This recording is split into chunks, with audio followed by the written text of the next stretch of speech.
Melbourne. Yeah. Nevada.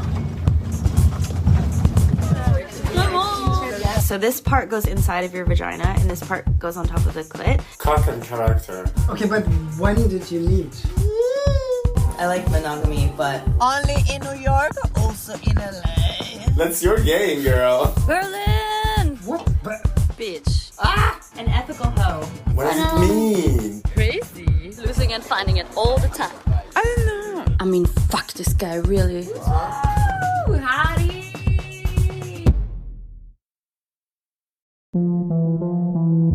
Warning. It's an uncomfortable truth that 1 in 3 women worldwide experience some form of gender-based violence in their lives. A man against a woman. All ages, all generations, all forms of violence. And may it only be the threat of it. I'm telling you a story of the light section today, yet one that's enough to have changed my reality forever. A case of never forget. If you find this subject triggering, make sure you're not listening to this podcast alone. If you're a woman, you might have been through what I'm telling you. You'll know what it feels like. If you're a man, you'll never go through this. But you can listen to know what it feels like. Let's go.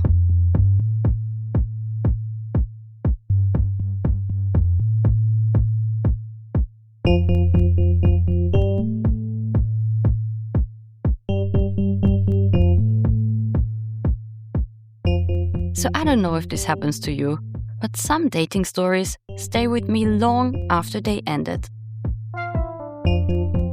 And I don't mean the ones that you reminisce over for months and months, wishing they would still somehow come back to you. I mean the ones that you thought you had forgotten, until you're reminded that you haven't. Yes, we're about to get a flashback. But first, Mitte outfit. Dress code, as designer as possible.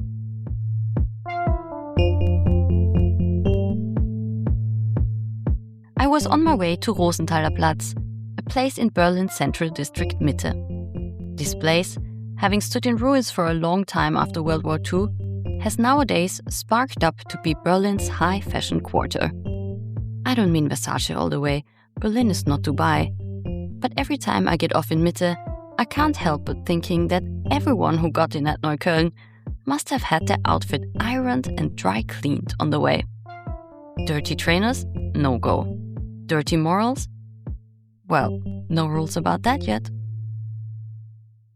I passed by an Asian-style restaurant that, like so many, seemed to have jumped on the neon light, black walls and green plants trend. I liked that atmosphere, but I wasn't hungry. I was on my way to a date.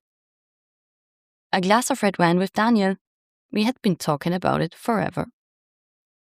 Daniel had been one of the people on my dating profile that I had categorized as favorites. Not that there is a button for this, but if you're online dating, prioritizing matches is everything. You can never meet all the people behind the profiles. In fact, most you never even speak to. But some matches come with a feeling. Or a projection. This man showing off a ridiculous smile in an orange suit made me project he will make me laugh. And I like people who are into fun. Practically, one could say you can choke your way up my pussy. Anyways. Daniel and I had been a match for months, but our connection was hard to maneuver. First I was on holiday, then he was gone. Our timing was not much of a match. The fact that I would be on my way to meet him had seemed unlikely for a long while. But now, stepping onto the outside lounge of a cocktail bar, it was him that was giving me a wave.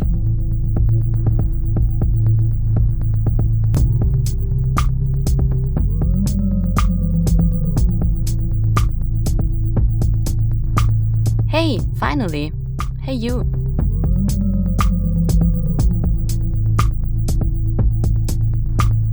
This time, no orange suit. He was wearing sleek dark blue, curly hair and glasses, and he was quite tall, I noticed when we cheek kissed hello. Also without the orange. Visually, Daniel was my type.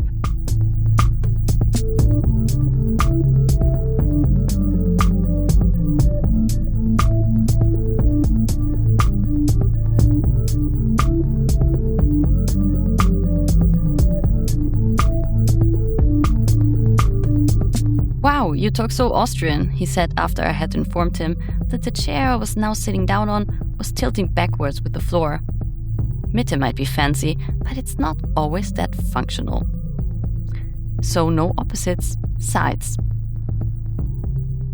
I shuffled over to the corner bench and now sat down to his right. "Of course I talk Austrian, you don't?" I was meeting a fellow countryman. Dialect was expected. "Oh, I'm from Salzburg. I don't speak much of an accent, actually." I couldn't tell whether I would sound like a farmer in his ears now that he was from posh-speaking Salzburg. You know, it's that city in Austria where Mozart was born and where people like to be especially well situated. Money status, money power, the Austrian Munich. I'm from a different region, one with less money but more sun. And yes, this is how we slid into the obligatory weather conversation, which in Berlin, summer 2025, everyone was having all the time. The weather is crazy. You have all kinds of situations in one day, like hot, cold, rain, sun. I was filming outside last week, and before the shoot started, I was like changing plans 5 times. I had completely forgotten that we never exchanged about what we do or who we were before this evening. It had been fun and games only, and difficult timing negotiations, of course. Until now, Daniel knew nothing about me. Still, he seemed to process information quickly. "Ah, you're into filming. A friend of mine from back home is too. He works in Vienna. Maybe you even know each other then. He works for this company called Fifth Land Films." No, don't tell me.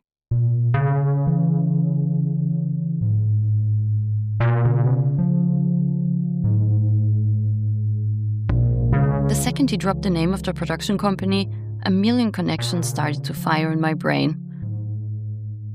I knew somebody from Salzburg working for this company, but he was of the category I wish I never knew, and certainly I don't want to talk about on a date. Fuck, I think I need to leave right now.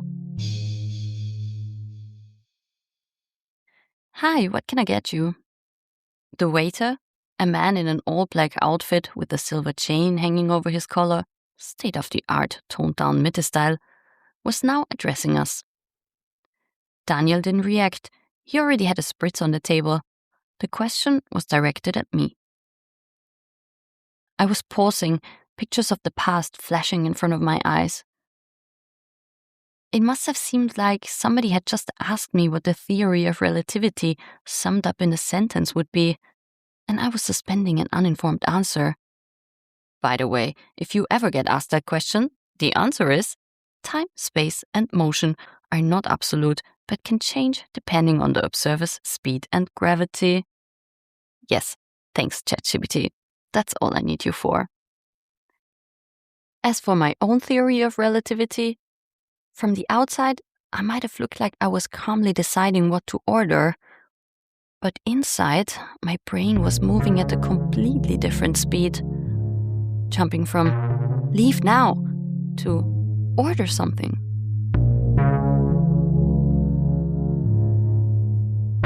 "I'll have a red wine," I finally said. "Pinot Noir?" the waiter asked. Dark grapes to my dark thoughts. Sure.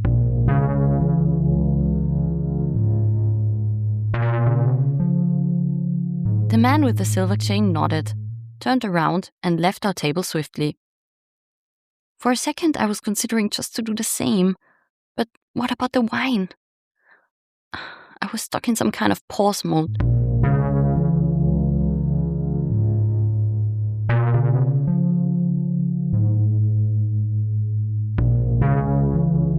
Eventually, I came to the conclusion that whatever I did, if I was gonna stare into the distance any longer, I would have to explain myself. So, no assumptions yet. Straight talking first. What's your friend's name? I pray to be wrong about knowing him. I could be wrong. Please, am I wrong? Leo. Fuck. This was a conversation with no return.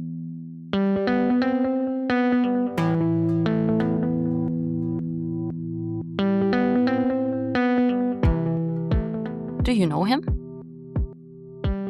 I do, and I think I need to leave now. The waiter was in my head again. He left our table with such ease, just turned around and was gone. I was longing to do the same. But Daniel now intervened. What? Why do you need to leave? At least tell me why. Courtesy is everything to Austrians. I put my bag down and turned to the side to face Daniel. Okay, how good of a friend is Leo to you? He answered quickly. We went to school together, we're close friends. Like, we talk once a month or so. Okay, I think I need to leave. Before I could get up, a glass of wine arrived in front of me. Pinot Noir? The waiter interrupted us. The black grape had found me. I took a sip of the wine and immediately felt the need to smoke a cigarette with it. Daniel was now staring at me, having overtaken my pause mode. I had my hands in my tobacco bag. Okay, I'll tell you the story if you want. Yes, I mean, what's the story?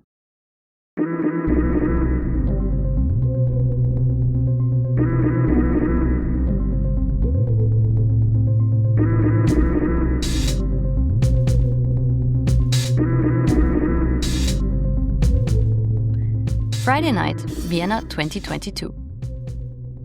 It was cold outside, and that time of the year when all the production companies were holding their Christmas parties. In Vienna, that means offices lit up in color, company kitchens turned into bars, and edit rooms into cabin parties. I knew what I was in for. I was dressed all in black, red lipstick, long-lasting. Not for the man I was gonna kiss. For the different glasses I was gonna drink out of. If you want to get jobs in Austria, you gotta get drunk with the people that have them. That's literally what my colleague in Vienna had told me. He had invited me along to party, so I could play the socializing game.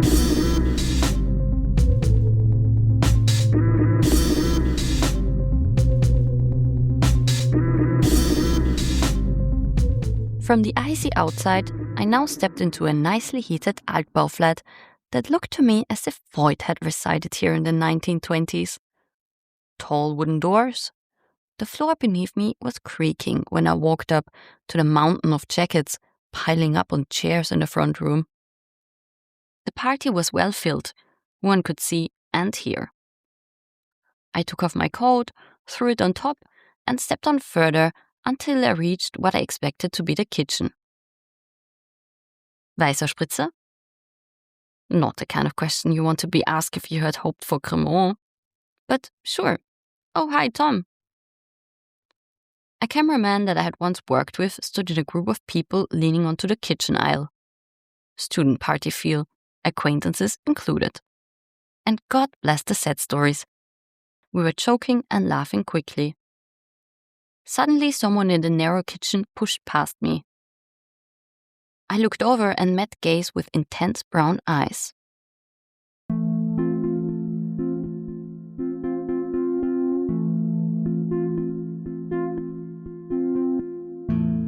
A tall grown guy, brown hair, curly.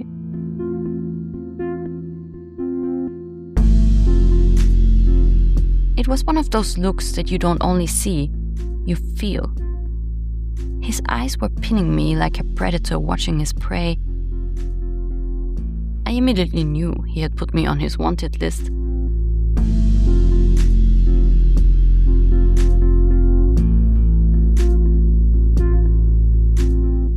Hey Leo, was geht?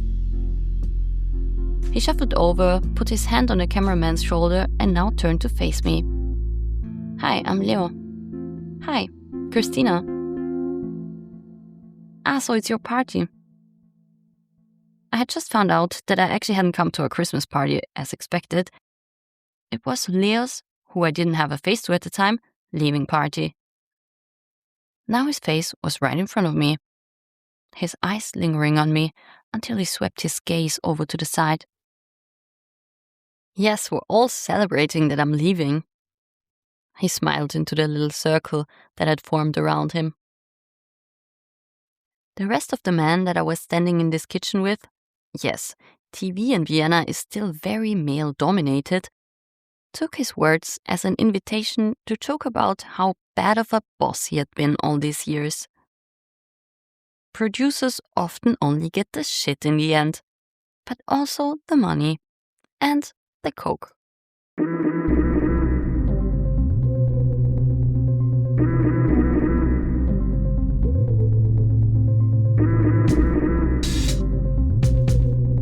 It didn't take long and Leo was dishing out what he had to offer. A big mountain of white powder. That said by an Austrian without skiing context must mean Falco vibes. We were now standing in an edit suite, a door away from the kitchen and the corridor where most people were now going through drunk conversations. I had come late for all seriousness.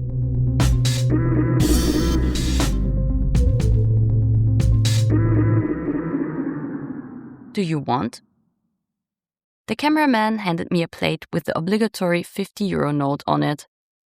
I felt Leo looking at me from the side, waiting for my answer. The line, my nose, and instant fusion. I knew what this would mean. This goes out to being underfucked. Combine it with coke, it will get you horny for almost anyone remotely hot. 1 point for Leo.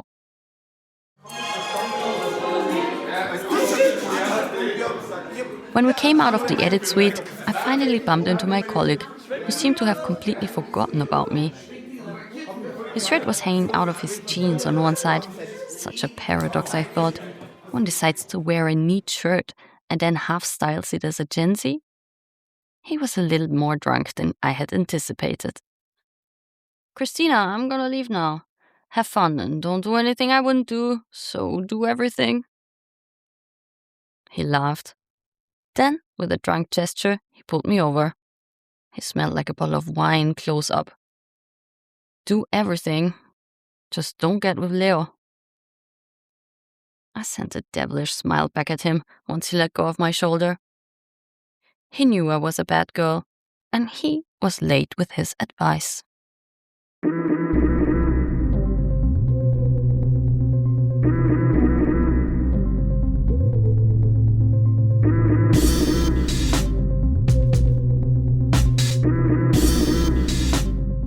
It came how it was supposed to come. 3 a.m., the coke was finished, and the 5 people that were still around, I was one of them, decided to go back to Leo's place. We needed weed in preparation for sleep. Coke can completely drain you, but still not make you feel sleepy.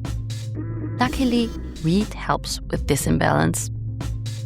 From the messed up office, that I felt bad for leaving like this, cigarette butts in nice glasses on every desk, we stepped out into the freezing cold, and so started our walk of shame.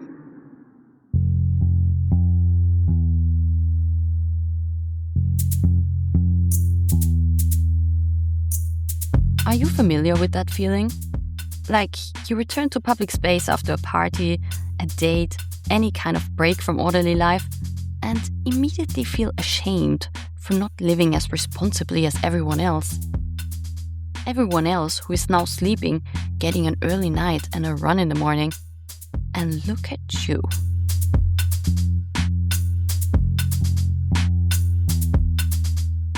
Yes, in times of self-optimization, shame is everywhere.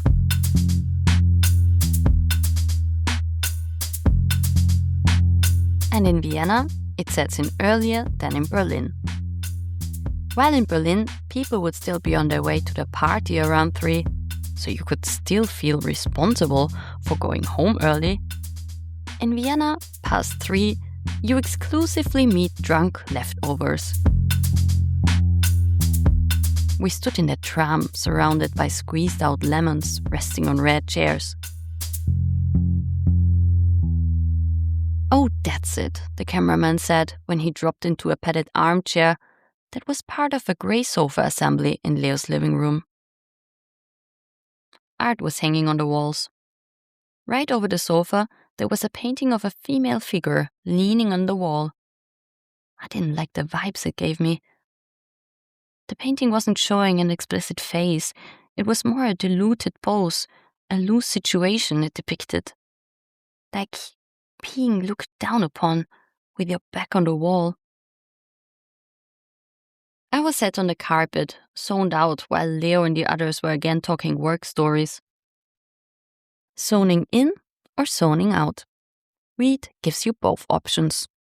But whatever you choose, after-party joints eventually always lead you to bed. And while the rest of Leo's visitors chose a taxi in between mission and accomplishment, I opted for less of a scene change.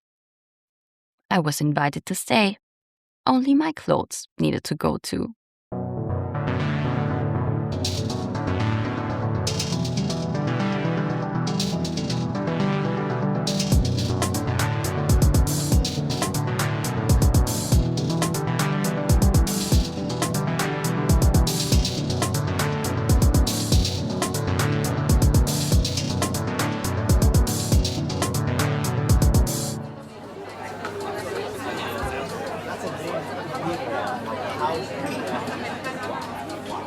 "Okay, so you guys had sex," Daniel now said.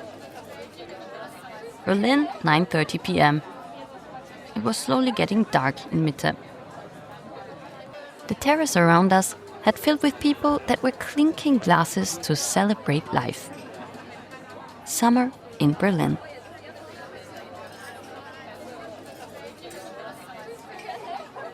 But the mood on our table wasn't as cheerful.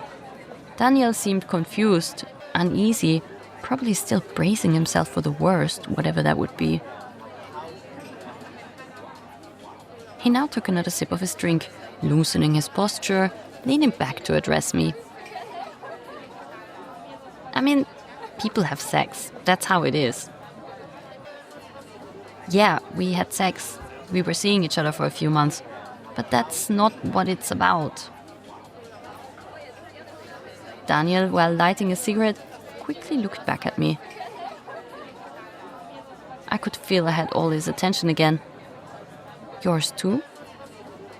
We're about to enter the uncomfortable section.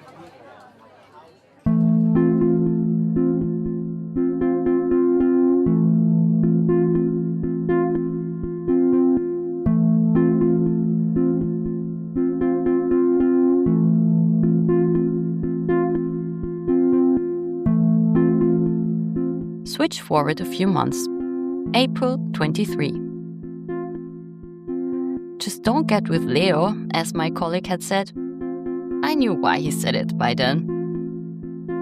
Leo was, like so many men in my life, playing the hot and cold game. He would be complimentary at times and unreachable at others. In short, an unreliable, unfulfilling connection. Luckily, I was not that into him. Egoistic sex, followed by watching TV together. He was a patriarchist, not much into exchange, preferring women silent on his side. Not much of a fit for me. In the end, we both didn't look for each other's company that much. The only time I was always looking to meet him was when I needed weed. And so, a night I would never forget started with a simple text.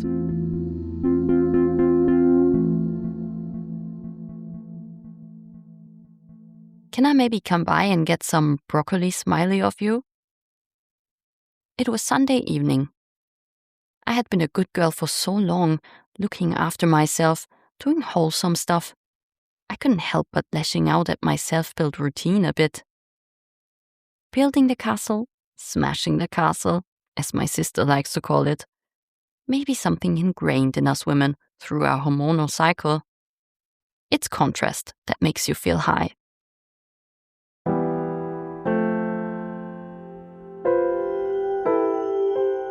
Third District, first floor, a flat overlooking a square. Leo was unpacking stuff out of a backpack when I entered. I had left my shoes at the door and stepped in feeling the cold floor beneath my socks. The heating was still off. Leo had just returned from a weekend away. Hey, na? We hugged briefly and I sat down on the sofa while he continued unpacking stuff out of a backpack. Seemingly randomly, he threw the content on the floor. Cables, clothes. Then he stopped himself. Now don't make a mess again, otherwise the girls have to come back. The girls? He meant the cleaners. Do they have to clean naked for you then? I asked him provocatively. They don't have to do anything. Of course not. Women don't just do what men say. It had a certain appeal, fucking a patriarchist. I could play the role of the badass bitch shaking his throne. I was here to change his definition of women, from people who clean for him to bitches that can stand up to him. What's that? I interrupted my own feminist thoughts. There was a box in front of me, attached to the couch table, magnetized to the metallic frame of the glass, a rectangular box. Black hard-shell plastic, flip lock. It's a GPRS tracker. A what? Leo now walked over to take it off the metal frame. A GPRS tracker. The police uses it on cars to track their location, but it's off now. He opened the clip lock and showed me the empty inside. It looked almost untouched. What? No, I don't believe you. Another bad boy story, I thought. He liked to tell those the most. You want to see the stuff that was inside? Leonard directed his steps over to the kitchen. The drawer that he opened had some salad servers, presumably blunt knives, and a small box with cables sticking out. That's what was inside. He picked up the plastic box briefly before dropping it back into the closing drawer. He looked at me with an intense stare before he went back to sit on the sofa, moving the empty backpack to the side. I followed him confused, not sure if to believe him or not. So do you maybe have some weed for me? I asked when I was sitting on the sofa again. Sure, take what you want. Whether that's a plus or a minus, Leo was never stingy with his drugs. He handed me a Tupperware filled with weed. Cool, I'll have some. I took a few butts and filled an empty baggie with it. But the joint was closer than I had thought. Already lit, Leo handed it to me. So soon, Dreamland. Weed for me works like a remote control. For a lamp that you can suddenly change the colors of. I went from bright white light to green-orange inspirational tones. I was staring at the GPRS tracker while Leo went bad boy posting. It's always the same plot. He, the bad boy from Austria, outdoing the bad boys all over the world. Eventually, he would be selling the best weed in Bogota. I knew how this story ended, but yet it started again, from the beginning. What had I done to myself? Me, who out of courtesy had made this a conversation in the first place. I now drifted off in thoughts about this box that was stuck to the couch table in front of me. A GPRS tracker. I liked the idea. Hanging there in front of me could be a nice opening scene for a script, I thought. I went to take up my phone and started to record a video of how it was attached to the metal frame.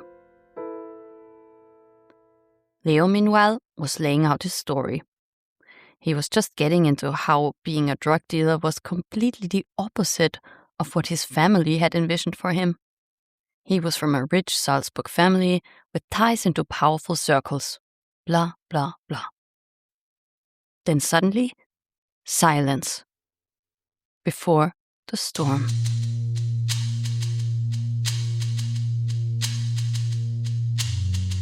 The next thing I saw was my phone in his hands. "Hey," I shouted. But he replied even louder, bowing down with my phone in his hands, waving it in front of my face. "How do you fucking dare? You think you can come into my flat and record me? Sneak up on me? Who do you think you are, you slut?" God, have I heard this word before? That's apparently the worst a woman can be. A slut. I'm a proud slut whenever I want to be. But right now, it wasn't the time for pride. Leo was shouting at me in a tone that was scary. "I'm deleting all of this." He turned around and let himself fall onto the sofa with my phone in his hands. "I can't believe it, you little bitch. Give me my phone." I felt so violated, not in charge of it. I didn't know what he was doing with it. "Give me my phone," I repeated. He didn't react. I didn't want to make the step to take it out of his hands. I was very aware of our physical distance right now, and I didn't want it to change. I got up and put up my hand. "Now give me my phone." Again, he didn't react. He was tipping on the screen here and there. Then suddenly, he threw the phone on the sofa. He seemed to have done what he wanted. But he wasn't done shouting. "You little slut, you think you can take videos of me like that?" "I didn't take a video of you, I took a video of the tracker." "And you recorded my voice? Get out of here. Fuck off, slut. I can't believe you." He stood up and started to walk back and forth between the door and the sofa, continuously shouting. I didn't need another invitation to leave. I grabbed my phone and got up. I was walking towards the door to the corridor, intending to leave, when suddenly he pushed in front. He was now blocking my way to the exit.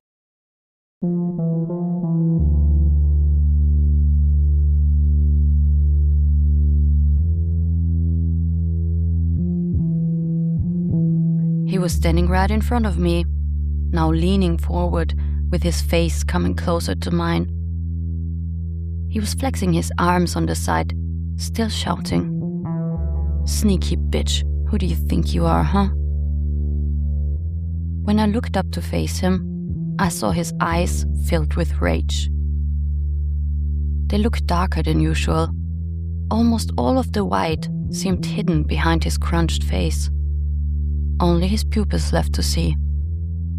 The eye of the storm. It felt like all of his movements were now done by reflex. He would make a step to the side, flexing his arm, only to step back and drop it again. I stood there, frozen in my tracks. I don't remember consciously thinking anything. I just all of a sudden felt aware that no one knew where I was. That there had been a big kitchen knife in the drawer next to the cable box, and that I couldn't reach the door that would lead me out of this room.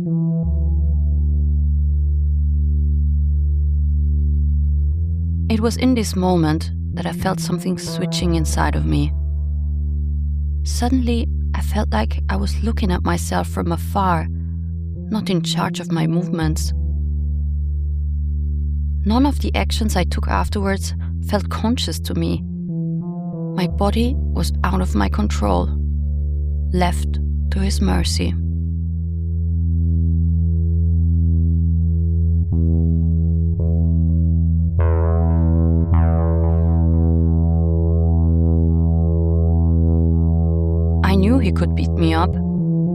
little, a lot, he could do whatever. I knew I had no chance against him in the end. He was a tall, grown man with slender muscle. Me, a rather petite woman with no knowledge of self-defense. I was all alone with him and his rage. Inside, I was panicking, but my demeanor showed no emotions. I stood there, my gaze turned away from him. I was pretending to look for something in my bag, waiting anyways. I didn't acknowledge him, standing in my way to leave. I was pretending everything was normal and there was no need to get worked up. My autopilot decided if I was going to get out of here unharmed, it was only if I wouldn't give his rage a single other spark. Keep it together.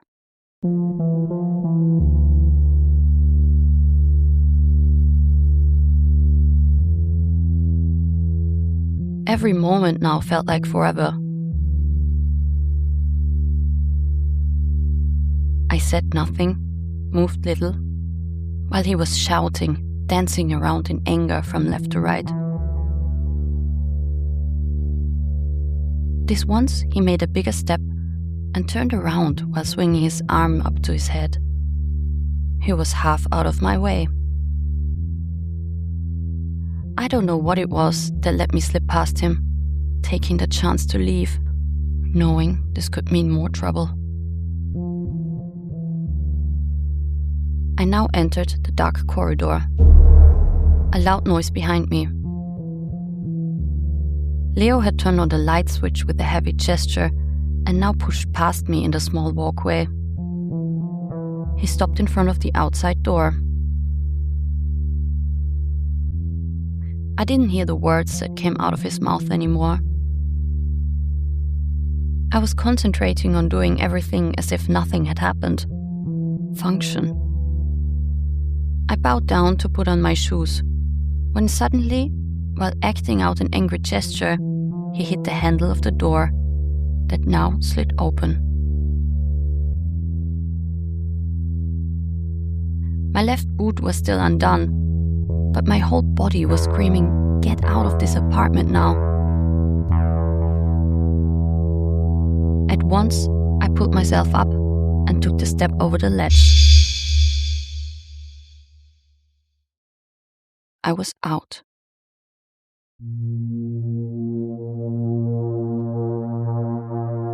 "You forgot to say thank you for the weed," Leo shouted after me. A little later, I had finally reached it. The exit to the outside world. People walking on the street. Only now I stopped to close the zipper of my other boot before walking on, randomly turning left and right. When I finally felt far enough, I called an Uber and while waiting, my sister. It was hard to explain what had happened. I was still in shock. I had never felt like that. Never in my life had I felt so vulnerable, so at the mercy of someone else. No man had ever called that card on me. Bodily dominance. I had never been so aware of the physical upper hand that most men hold against me. I felt so weak, so vulnerable, so unsafe.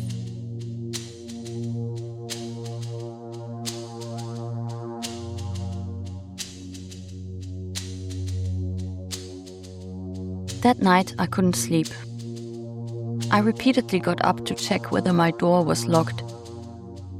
Leo knew where I lived. In my head, the scenario of him turning up at my doorstep was playing out over and over again. My apartment felt like a trap to me. What if he comes to get me?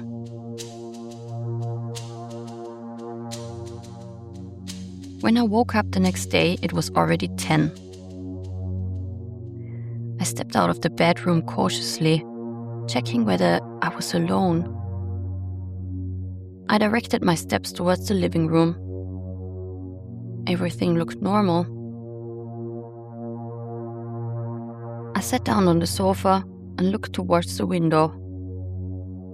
I felt so weak, like I needed to be protected, like I couldn't be here like this by myself. I needed someone strong on my side. Leo.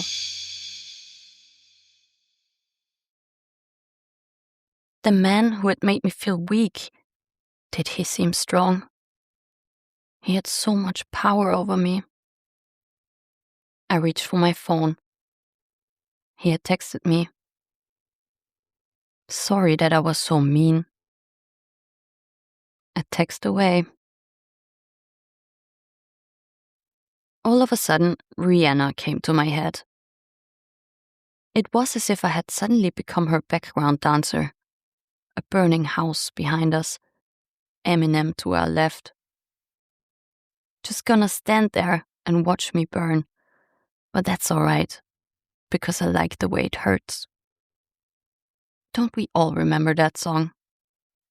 I was singing it so many times drunk with my friends. All of us finding it romantic, sexy in a way. Just gonna stand there and hear me cry. But that's alright, because I love the way you lie. Now everything inside of me was screaming. It's not alright. I turned around to the burning house behind Rihanna. Nothing is alright here.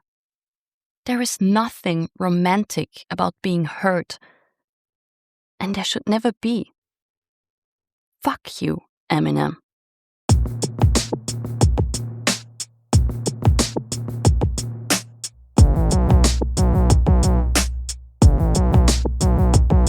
I opened up WhatsApp and blocked Leo on all my channels, one after the other.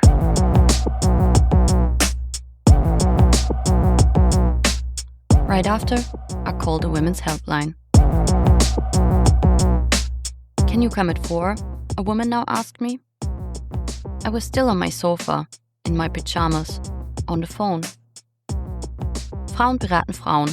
Women advise women, the helpline was called. From all the decisions I had made in the last 24 hours, this was the best one. If you have been or ever are in a situation like me, let me tell you, there is other ways that will make you feel strong than returning to what hurt you. Check the show notes, you'll find where to call. The same afternoon, I was on my way to see a therapist.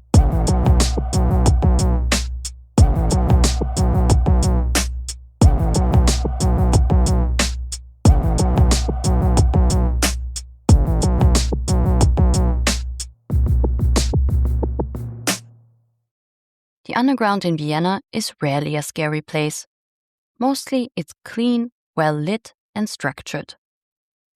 People from all walks of life come together here, and most of them are eager to express an orderly outside. The mood was controlled, safe. I was standing up by the doorway, glancing over a glass at the people sitting on chairs. Women, children, and 3 men were dotted around the seats. I spotted all of them immediately. It was as if my brain was trying to figure out if I was safe. Men were possible risks. This guy with the tie and the laptop bag, could he lash out and beat me? Or this other guy with the jogging pants, he's listening to music now, but what if I did something to upset him and he freaks out? And the guy with the jeans and the big belly, he looks like a comfortable man that likes to eat and be merry. But what if I did something that gets him so angry he couldn't, quote, control himself? I never felt so unsafe in my life.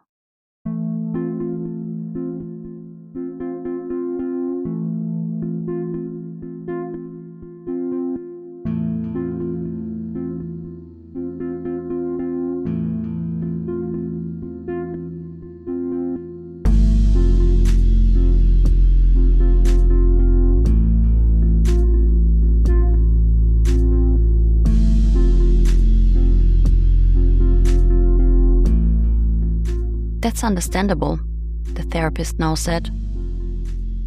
I was sitting in a wooden-floored room in Vienna's first district. A woman with a soft yet firm voice was addressing me. It's understandable that you feel that way. You experienced violence.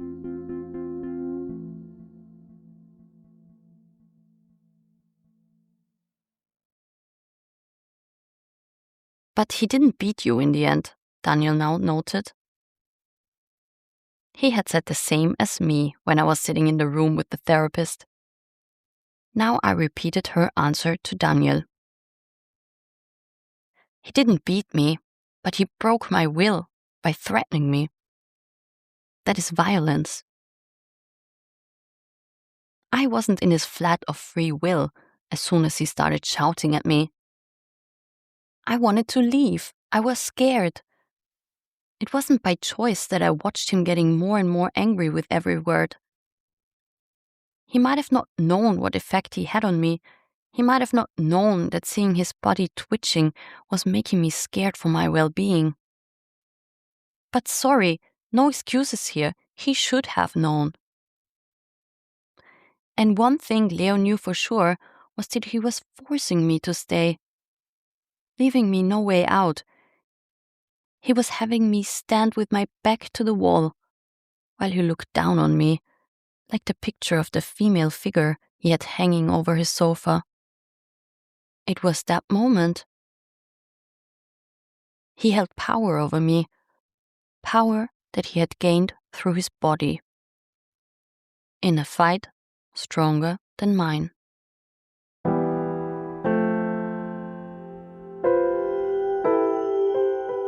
The sun had set in Mitte. The glass of Pinot Noir was empty. Daniel was noticeably uncomfortable with the story he had just heard. I could see that he had felt my feelings. Raising his glass, he grasped for the last little sip of spritz.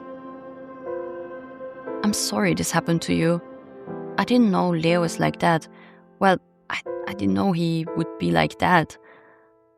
I saw him having a fight with his current girlfriend and they both got physical with each other. Who do you think would win this battle in the end? Yeah, I know.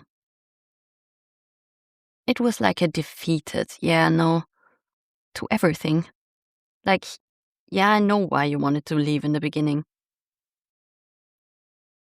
Daniel and I had come to the same conclusion.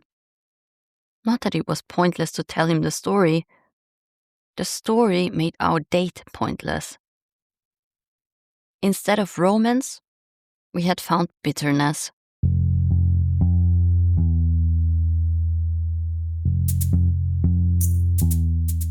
And I am still bitter. I'm bitter that I couldn't stop Leo. It's one of the hard-to-take truths about domestic violence. You cannot sanction it before it actually plays out. The threat of violence in a private place leaves no evidence. After the therapist, I spoke to a lawyer.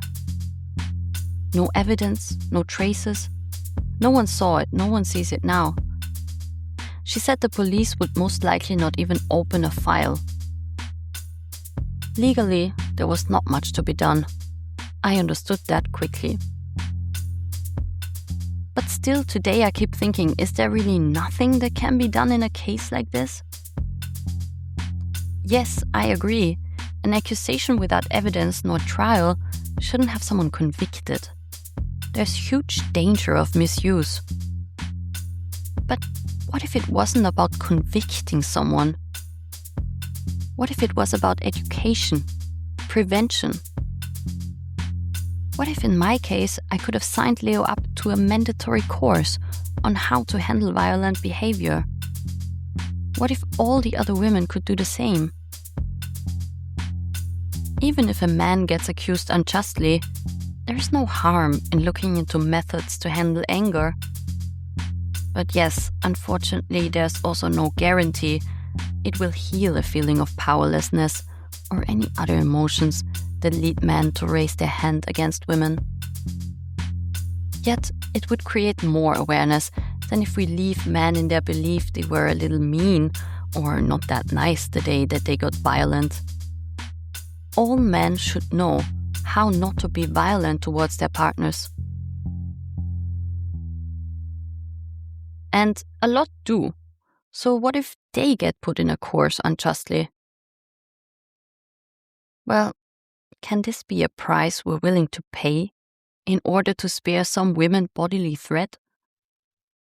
Or is it a case of women have to deal with contraception because men can't be asked with the side effects? What are we as a society willing to do in order to protect women from violent men?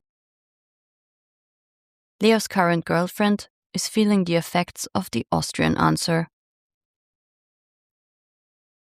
If Leo and I had been in Spain, I could have had him put in custody and we would have sat in a trial within 72 hours. That's what the Spanish government guarantees all women that seek help after being exposed to domestic violence. There are special courts that can give out constraining orders, sentences, but more than anything, they call out violence against women as a crime. None of the men can get away thinking they were a bit rude. In Austria, we are not there yet. While for terrorism, we allow special practices, for violence against women, we mostly rely on general criminal law. I can already hear men say, but think of all the wrongly accused. Yeah, in Spain, once accused, you could spend 72 hours in custody before you get a trial. Sure, it's not fair either. But as a woman, I am sick of moral dilemmas. They're unjustly distributed. Sorry guys, in my opinion, we have to share the burden. Men have to take part of the weight that violence against women causes.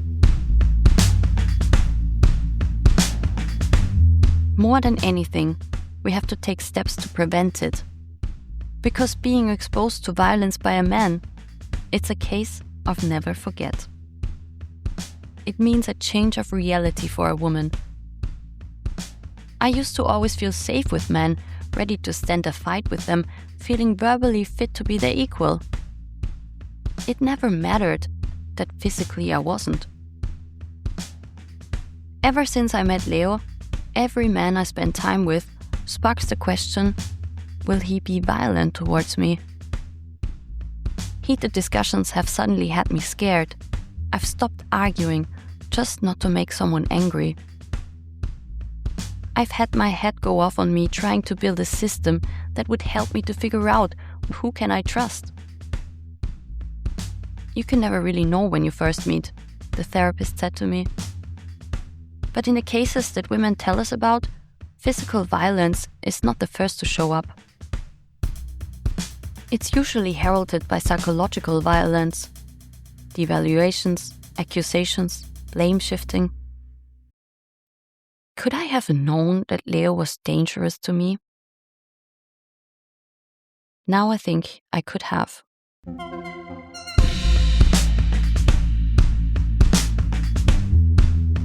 One month before our last contact. I had moved into a new flat in Vienna. It was finally one that I could smoke in, and I set out to celebrate with an after-sex cigarette. Hormone High, I called Leo. Soon after he arrived that night, we were on my sofa, naked. He was going for it. I was lying beneath him when he suddenly started to chase his high. His thrusts got more intense, and I started to feel uncomfortable with it. Physically, Leo and I weren't a great match. Having sex with him often hit me in the wrong places, in the places it hurt. I tried to stop him. Go slow, please, it hurts me. He adjusted the intensity for a moment, but when he reached orgasm, he did it with a forceful thrust, stronger than any before. A punctual, sudden pain inside of me. I tried to push him away. It didn't work. It lasted for a bit longer.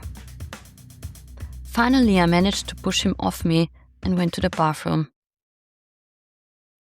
When I came back and brought it up with him, I told him it had hurt me. He apologized briefly, but then casually changed the subject and never returned to it. It didn't seem important to him. Today, I think this situation could have already shown me how little empathy he had for my pain. He prioritized his own gratification over my comfort. Back then, I thought it was just a sexual situation where everyone has to be a little selfish to reach climax, and sex can involve a touch of aggression. But today, I think if my pain isn't a limit for my partner, that is violence, and I should leave. This is what I've come up with. This is my system now. 0 tolerance to violence. It's like in Rihanna's song, I'm now singing, I hate the way you lie, and I never liked the way it hurts. Violence is a choice. It doesn't just happen to you. It doesn't just overcome you. You choose it. And if you choose it, I don't choose you. Full stop. If you have been involved in gender-based violence, on whatever side, whether you've been exposed to it or you have been violent towards someone, this is the little positive I can leave you with. There already is a lot of help in place. Check the show notes. Talk to someone. Call it out. Never accept. Never forget.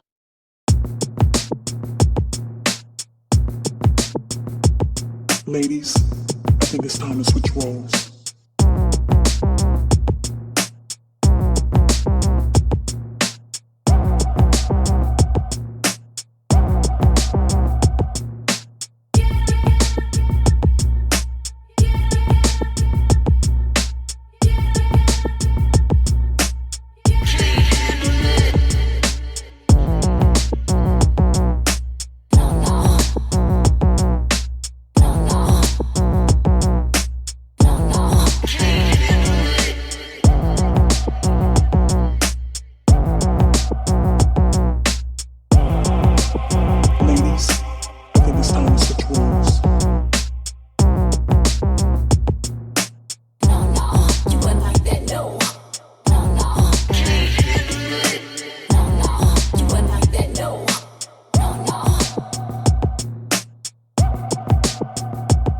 Ladies, I think it's time to switch roles.